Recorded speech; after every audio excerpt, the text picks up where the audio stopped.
ndahamya nashidikanya ko niba uri umukunzi wa entertainment uyu muhungu uramuzi nta kabuza. Amazina yiswe n'ababyeyi be yitwa Nsabimana Eric, ariko kuri we akiyita Dogiteri Nsabi. Uyu muhungu yavutse mu 1999, avukira mu karere ka Musanze mu majyaruguru y'u Rwanda, akaba ari umwana wa kabiri mu bana bane. Iwabo ni abahungu 3 n'umukobwa umwe. Uyu muhungu rero mu bijyanye n'amashuri yize yagiye agira amahirwe atandukanye tugiye kureba. Mu mashuri yize, reka twihute cyane tujya mu mashuri yisumbuye dore ko ari nayo yarangije, wavuga ko ari afite nyine amashuri yisumbuye aherutse kurangiza mu 2019, aho yigaga nyine i Musanze mu kigo cya Muhoza ya mbere, GS Muhoza. Uyu muhungu yize ishami rijyanye n'ibinyabuzima, imibare ndetse n'ibinyabutabire nyine ari byo mu ndimi z'amahanga bise MCB, Mathematics, Chemistry and Biology. Akaba rero yarashoze umwaka wa 6 w'amashuri yisumbuye muri 2019. Uyu muhungu Dogiteri Nsabi nk'uko yiyita, azwi cyane nyine mu bijyanye na sinema.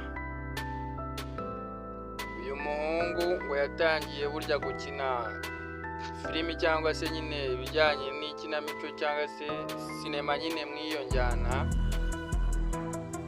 aho yigaga mu kigo nyine cy'amashuri muri 2016.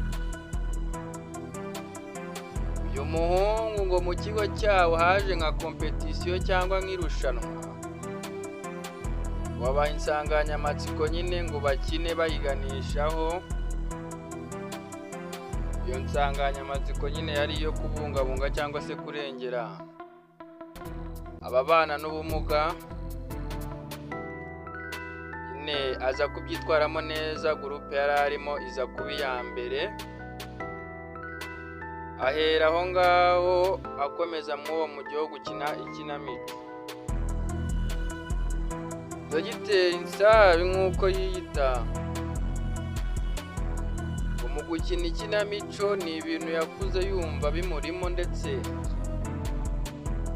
no gushushanya ndetse no kuzaba umuhanzi. Ariko nyine impano yo gukina sinema igenda iganza ibyo byose. Dogiteri Nsabi rero mu kiganiro aherutse gukora, bamubajije aho izina Dogiteri Nsabi ryavuye. Avuga ko iryo zina rifite inkomoko y'ibintu bibiri. Icya mbere yavuze ni uko ari umuntu buriya utakihakana cyangwa se umuntu udashaka kwihakana hava cyangwa se uko ari. Niyo mpamvu yagobetsemo akazina ka Nsabi kuko yitwa Nsabimana Eric. Hanyuma rero Dogiteri arigobekamo akurikije n'ibyo yize MCB, kuko nyine n'ubundi yumvaga azaba umuganga nubwo bitaje kumuhira. Ariko nyine aravuga ati ntabwo naba nararuhiye ubusa, n'ubundi reka ngobekemo Dogiteri. Kandi bikurikije nuko hajya kwaduka nyine imvugo ngo gukora umuti, nawe yaricara atekereza aravuga ati se nimba bakora umuti, gukora umuti ni gute ataboneka n'umuvuzi nyine Dogiteri wo gutanga iyo miti? Abonaho nyine ashingiraho no kuvuga nyine ati nanjye reka ngobekemo nako ka Dogiteri. bamubajije ku kijyanye n'imyambaro ye yambara, yarababwiye ati buriya rero iyo uri gukora ikintu uba ugomba kugaragaza nyine ko ibyo bintu birimo nyine byonyine nyine uko wambaye bigahita bikugaragaza. nawe aravuga ati buriya iyo uri gukina tiyatire cyangwa se urwenya bisaba nyine ngo ube uri umuntu uri fiti muhuza kabisa, wambaye nyine ibintu bijyanye, kuko ntabwo waba uri gukina tiyatire cyangwa se urwenya ngo ugende uri smart cyangwa se uri iki gusa nyine ngo byanaterwa, ariko nyine bisaba ngo uri fiti n'ibyo ugiye gukina. Urebye ku myambarire ye yashatse nyine kuzana agashya innovation kugira ngo abantu niba ubashije kumubona uhite utangira kugira amatsiko, utangire kumwibazaho ndetse ari nako umutindaho nyine ngo ni ibintu yari yashatse. Bamubajije rero kuri kariyeri ye nuko abona ibintu, avuga ko nimba nta gihindutse rwose umwuga we ushobora kumutunga ndetse ukazatunga n'abazamukomokaho, kuko yabonye ko aha hantu cyangwa se mu byo ari gukora harimo akantu gafatika mu gihe nta nzitizi cyangwa se inkomyi yaramuka ahuye nazo. Dogiteri Nsabi rero akaba ari umuhungu ngo nta shira afite, gusa buriya igitangaje nuko yatubwiye yuko buriya mu minsi iri imbere dushobora kujya kubona dutayemo indirimbo. Dogiteri Nsabi rero buriya akaba ari umuhungu buriya usabana na buri wese, umuntu uzi kwicisha bugufi.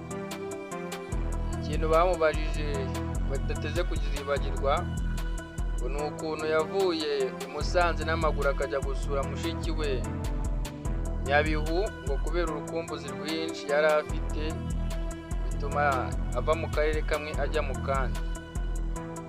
Uyu muhungu rwose murumva ko ni umuhungu usabana cyane kandi utuje, ukora ibintu bye pole pole.